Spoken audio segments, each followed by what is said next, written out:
Ang tinadhanang pagtatagpo ng dalawang swordsman na ito, na magbabago sa hinaharap ng mundo, ay sa wakas ay nangyari na. Samantala ang mga estudyante ng Philian Academy na nangyaring naroroon sa lugar ay namangha sa kanilang nakita, na ang lalaking ito ay kasama nila ngayon sa campus. Dahil ang lalaking ito ay kinukonsidera na ang rising star ng imperyo, sinabi rin ni Maria na ang lalaking ito ay tila gusto siyang kausapin. Sa kabilang banda sa pananaw ni Asel, ay napansin niya na ang lalaking ito ay medyo nakakatakot. Samantala si Roman ay may hindi magandang pakiramdam sa kanya. Alam niyang magiging abala itong pagtatagpong ito para sa kanya. Hanggang sa naalala niyang ayaw ni Skipin sa sinuman na mas magaling sa kanya sa swordsmanship. At base sa pagtingin niya kay Ronan, taglay pa rin ito ang ugaling ito, naisip tuloy ni Ronan na kailangan niyang iwasan ito sa abot ng kanyang makakaya. Kaya nagsimula siyang umarte na parang hindi talaga niya alam na siya ang nangunguna na pumasa sa praktikal na pagsusulit. Ngunit ang ganitong klaseng pag-arte ay walang epekto kay Skipin, at nananatili pa rin ang masamang tingin nito sa kanya. Tinanong ni Skipin si Roman kung bakit siya nagsisinungaling tungkol dito. Napabuntong hininga na lamang si Ronan dahil alam niyang nabisto na siya. Kasunod nito ay nagsimula siyang magpaliwanag at sinabihan si Skipin na itigil na ang pagsimula ng away.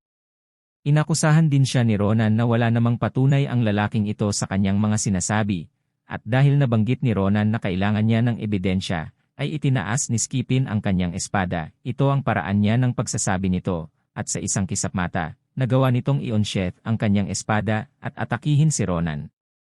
Sa kabutihang palad, ay nablock ito ni Ronan gamit ang kanyang espada. Hindi niya inakala na magiging ganito kabilis ang pag-escalate ng sitwasyon, samantala wala nang nagawa si Maria at Asel kundi manood mula sa malayo. Tinanong ni Skipin si Roman kung sapat na ang ebidensyang ito. Sinabi niyang kung hindi nangunguna si Roman, ay hindi niya ito magagawang harapin. Ang ibang mga estudyante sa paligid ay nagpapanik na dahil nagsisimula na ang isang laban. Humiling ng demonstrasyon si Skipin at naipakita ang mga kasanayan na tumalo sa kanya. Samantala ang pangunahing karakter ay hindi maiwasang isipin na totoong kakaiba ang Sword Saint na ito sapagkat wala siyang ibang pagpipilian kundi ang makipaglaban. Dahil sa wala na rin siyang pagpipilian ay tinanggap niya ang hamon at sinimulan ang kanyang counterattack. Kasunod nito ay sinabi niya na ipakikita niya kung ano ang hinahanap niya. Kasunod nito ay pinakawalan niya ang isang atake patungo kay Skipin, ngunit bago pa ito tuluyang tumama sa kanya ay nasalag niya ito. Pagkatapos nito ay tinanong ni Ronan kung masaya na siya. Sandaling natigilan si Skipin habang pinagmamasdan ang nanginginig pa niyang espada dahil sa lakas ng atake ni Ronan. Sinabi ni Skipin na tama nga na nakakuha siya ng magandang score dahil maganda ang kanyang teknik na ipinakita, pero gaya ng kanyang inaasahan ay hindi iyon sapat upang matalo siya.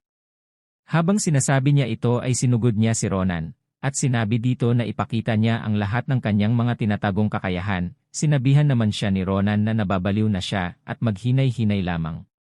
Ngunit sa sandaling ito ay makikita ang galit na mukha ni Skipin, at sinasabing hindi niya matatanggap na may mas nanguna pa kaysa sa kanya sa ranking.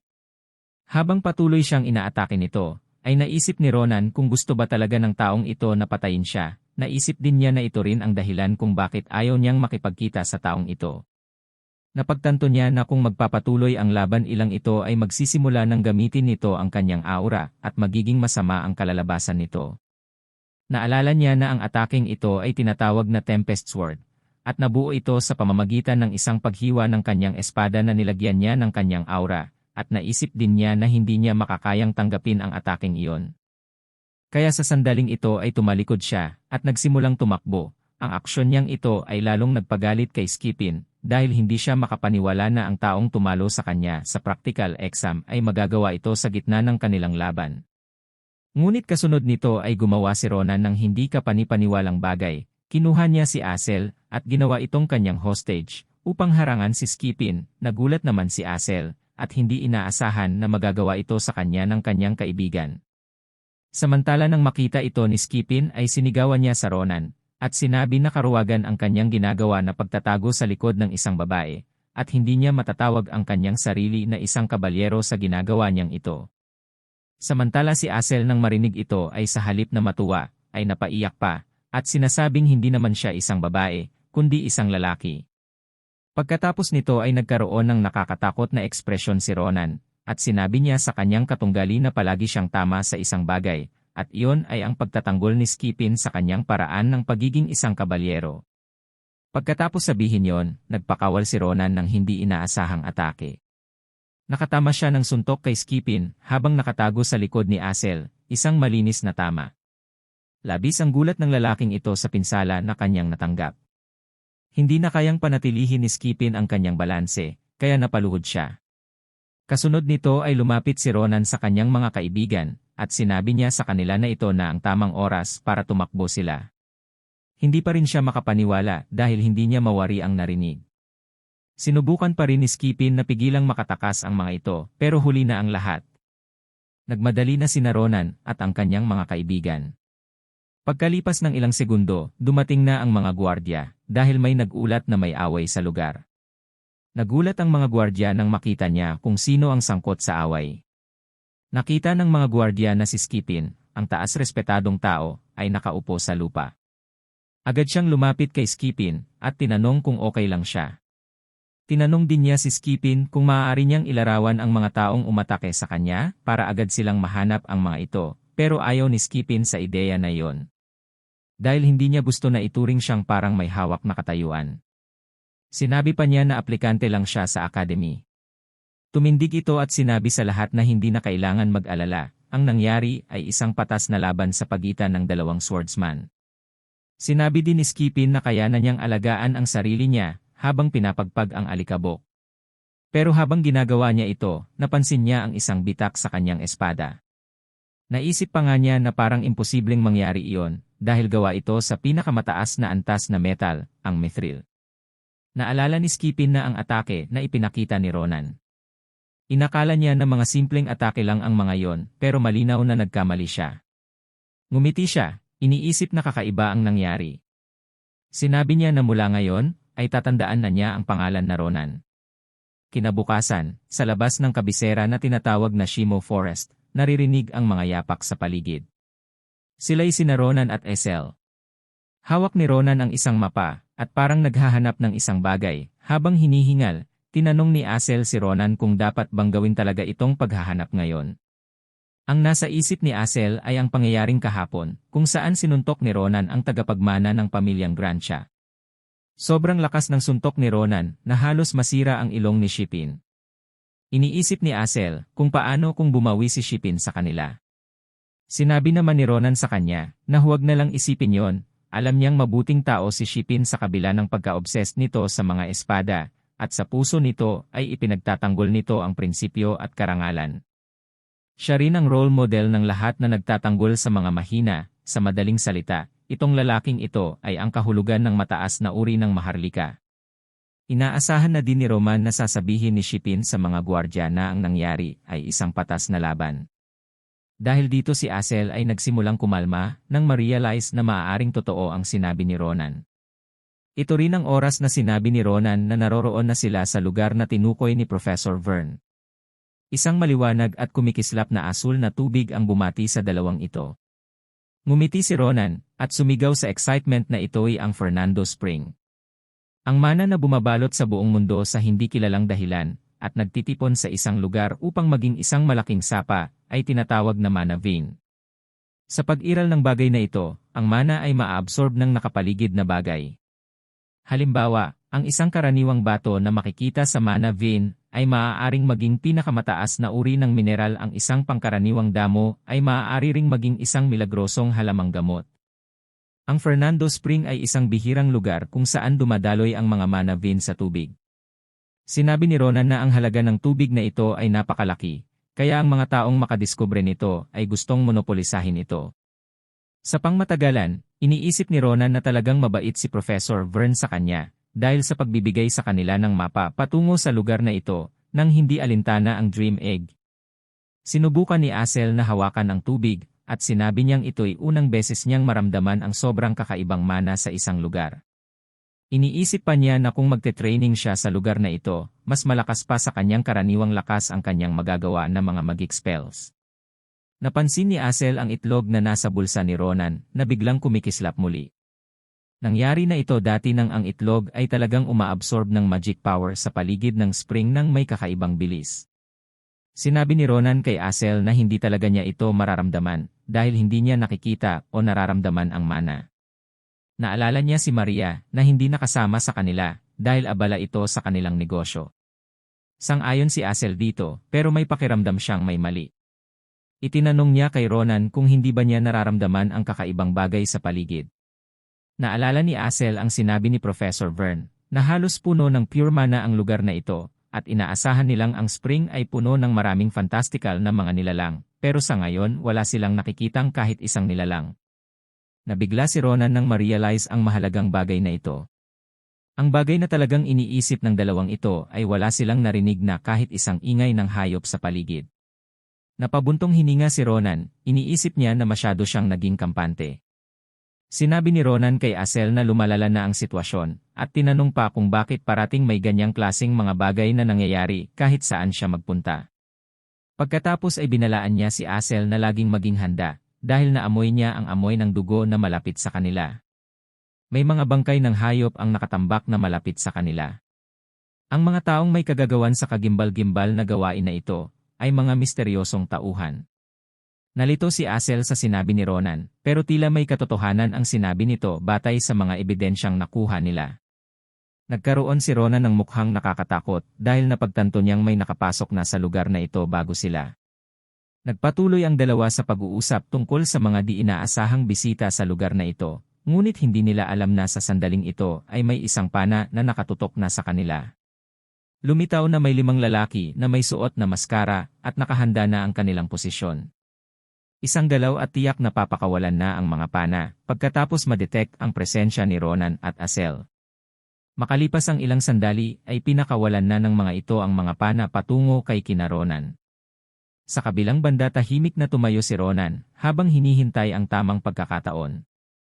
Sa mismong huling segundo, hinugot niya na ang kanyang espada at isinagawa niya ang malaking pag-atake na nagtangkang protektahan sila mula sa mga pana at matagumpay na putulin ang mga ito. Samantala napansin ni Ronan ang itsura ng mga pana. Narealize niya na kilala niya ang mga ito, at pagkatapos mag-isip-isip, naalala niya kung saan niya dating nakita ang mga pana na ito, noong kanyang nakaraang buhay.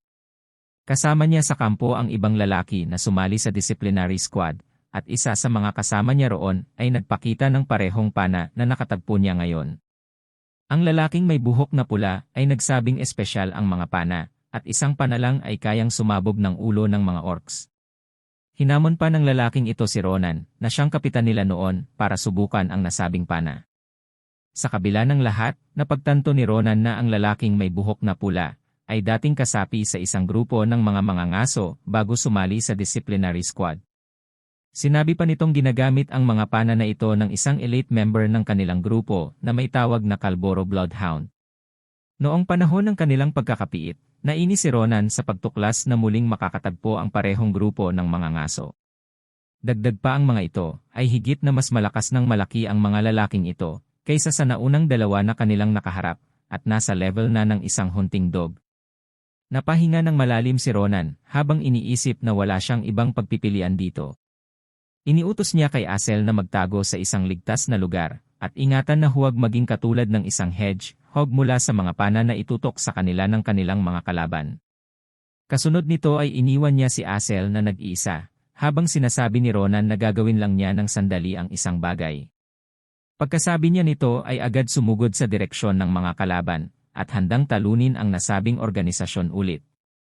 Nagtataka ang mga lalaking nagpakawala ng mga pana, kung paano na kayang depensahan ng isang tao ang lahat ng iyon sa isang solong atake lamang. Idinagdag pa nila na ang mga pana ay may nakabalot na mana, habang naguguluhan pa ang mga ito, ay papalapit na si Ronan habang tumatalon sa mga sanga ng puno. At naging parang isang predator na malapit nang lumapit sa kanyang mga biktima. Samantala napansin ng lalaking may kulay lila ang buhok ang presensya ni Ronan, at sinabi sa kanyang mga kasamahan na mag-disperse agad. Ang kanilang plano ay palibutan si Ronan at atakihin siya, ngunit narinig ni Ronan ang utos na ito, at naisip na ang leader ng grupo ay mabilis sa kanyang decision-making. Napagtanto niya na marahil ay mas malakas ito kaysa sa mga nauna niyang nakalaban. Sa kanyang pananaw, nagsimula na ang plano ng mga lalaking nakamaskara, at alam ni Ronan na hindi ito totoong maganda para sa kanya. Habang pumupunta ang mga ito sa kani-kanilang posisyon, ay bigla niyang sinigawan ang kanyang mga kalaban, sinasabihan niya silang huminto sa kanilang galaw, pagkatapos ay sinabi niya na isa siya sa kanila. Ang pahayag na ito ay nakakuha ng pansin ng leader ng grupo, at tinanong si Ronan kung ano ang ibig niyang sabihin. Ngumiti si Ronan at sinabihan sila na baka hindi pa nakarating sa kanila ang importanteng balita. Kasunod nito ay nagpakilala siya bilang isa sa mga pinakabata sa Bloodhounds mula sa Dhama Branch. Ginamit pa niya ang pangalang Ahayut. Kung maalala nyo, ito ang pangalan ng mga higanteng nilalang na kanyang nilabanan sa kanyang nakaraang buhay. Ngunit tila epektibo ang pagpapakilala na ito dahil lumapit ang mga nakamaskara at sinubukang kumpirmahin kung totoo ang kanyang sinasabi. Ngunit sinabi ng leader ng grupo na hindi maaaring maging Bloodhound si Ronan dahil siya ay isang bata pa lamang. Mas naniniwala pa siya kung si Ronan ay nagpakilala bilang isa na may mababang level sa kanila. Tumawa si Ronan at sinabi dito na madali niyang makonfirm ang kanyang ranggo sa pamamagitan ng pagtanong sa wolf ng kanilang branch, pero bago ito magawa ng leader, nagbigay ng babala si Ronan. Sinabihan niya ito na ang pagtatanong sa pagkakakilanlan ng mas mataas ang ranggo sa kanya ay talagang masamang gawain. Sinabi din niya na porket hindi niya kayang gawin, ay di magagawa ng iba. Ang pahayag na ito ay nagdulot ng katahimikan sa leader, pero kasabay nito ay lalo itong nagalit dahil sa pangmamaliit sa kanya. Sinabi ng lalaking may kulay lila na bukok na huwag siyang hamakin ni Ronan sa harap ng kanyang mga tauhan. Pagkasabi nito ay hinawakan niya ang kwelyo ni Ronan at binalaan na gagawa siya ng aksyon kung magpapatuloy ang ganitong asal niya. Biniru pa ni Roman ang lalaki na sinasabing ang pang-aatake sa ibang tao ay isa rin sa kanyang mga bisyo at ang ganitong klasing mga tao ay kalimitang hindi maganda ang kinahahantungan. At dahil sa biglaang pag-escalate ng sitwasyon, ay pinigil ng isa sa kanyang mga kasama ang kanilang leader. Sinabi nito na hindi talaga maaring itakwil ng kanilang leader ang posibilidad na nagsasabi ng totoo si Ronan. Sa loob ng Kalboro Organization, sinusundan nila ang ganitong uri ng sistema ng ranggo. Ang mga tao na karaniwang nagtatrabaho sa mga basic na gawain ay tinatawag na feral dogs, at ang mga nasa itaas nila ay tinatawag na bloodhounds. At ang mga leader ng bawat branch ay tinatawag na wolves. Alam ito ni Ronan dahil lumaban na siya laban sa Kalboro sa kanyang nakaraang buhay. Iniisip din niya na ang mga feral dogs ay hindi magtatangkang saktan ang isang mas mataas sa ranggo kaysa kanila. Isinugyes ng lalaki na ito na dapat silang pumunta at kumpirmahin ang impormasyon sa kanilang boss, dahil kung totoo ang sinabi ng binata, magdudulot ito ng gulo laban sa ibang branches. Habang tinatalakay ang usaping ito, may isa pang lalaki na biglang sumulpot mula sa mga damo at nagreklamo tungkol sa ingay. Dahil dito lahat ng kanilang atensyon ay napunta sa kanyang boses, at lumingon ang lahat patungo sa pinagmulan nito. Ang kalbo na lalaki na ito ay tinatawag na Bium, ang leader ng Demis Branch, na ibig sabihin ay siya ang tunay na leader nila. Ngumiti ang lalaking may kulay lila nang makita ang kanilang boss, sinasabing ang timing nito ay talagang perpekto. Lahat ng impormasyon na sinabi ni Ronan ay tila patungo kay Bium, at habang ito ay pinag-uusapan, nagiging abala naman ang apat na feral dogs sa paligid ni Ronan. Hindi inaasahan ni Ronan na makakatagpo siya ng isang may rangong wolf dito. Dahil dito ay ngumiti si Ronan nang ma-realize na tila nandito na ang bawat isa sa kanila. Sinimulan ng kalbo na lalaki ang kanyang pagtatanong, at sinusubukan na tiyakin kung ang pangalan niya talaga ay Ahayut na nagmula sa Damas Branch. Kinumpirma naman ito ni Ronan, pero naisip ni Bium na medyo kakaiba ito, dahil naalala niya na ang organisasyon ay nagdesisyon na ang bahaging ito ng bundok ay para na sa Dem Branch.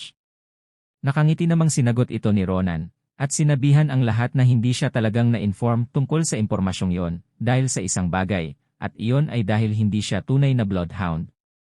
Dahil sa revelation na ito, nagalit si Bium. Pero bago pa man makakilos ang lahat sa presensya ni Ronan, isang malakas na slash ang sumalubong sa mga katawan ng mga feral dogs. At wala nang pagkakataon ang mga ito na umiwas sa atake, at habang hinahati sila ni Ronan, ay iniinis pa sila nito, at sinabi na gawa-gawa lang niya ang pangalan na sinabi niya, at naniwala naman sila. Habang natulala pa ang natirang buhay na lalaking may kulay lila na buhok, at si Bium sa mga nangyari, ay biglang sumulpot si Ronan sa harapan nila, ngumiti pa si Ronan at sinabi na hindi niya inaasahan na ang kanyang mga kasanayan sa pag-arte ay sapat na pala para sa mga ito. Kasunod nito ay walang kahirap-hirap na naputulan ng ulo ni Ronan, ang boss ng grupo ng mga ito. Dahil dito ay naipanalo na ni Roman ang isa sa pinakamalakas na kalaban sa Kalboro. Samantala wala nang magawa ang isa pa kundi tumitig sa pagkamatay ng kanilang leader. Matagal bago naisip ng lalaking may kulay lila ang buhok ang nangyari sa kanilang grupo. Sa sandali ding iyon ay nagsimula ng manginig ang lalaking may kulay lila ang buhok nang marinig ang tinig ni Ronan. Pinaalala niya sa kanya ang sinabi niya kanina, na ang katapusan para sa mga mayabang na katulad niya ay talagang masama. Pagkasabi nito ay isang atake ang sumunod, at ito'y nagpangyari sa lalaki na tingnan ang kanyang mga daliri, pero nang gawin niya ito, ang mga ito ay bigla na lang nahulog, kasama ng kanyang hawak na punyal. Sumigaw siya sa sakit, at kitang-kita ang gulat sa kanyang mga mata.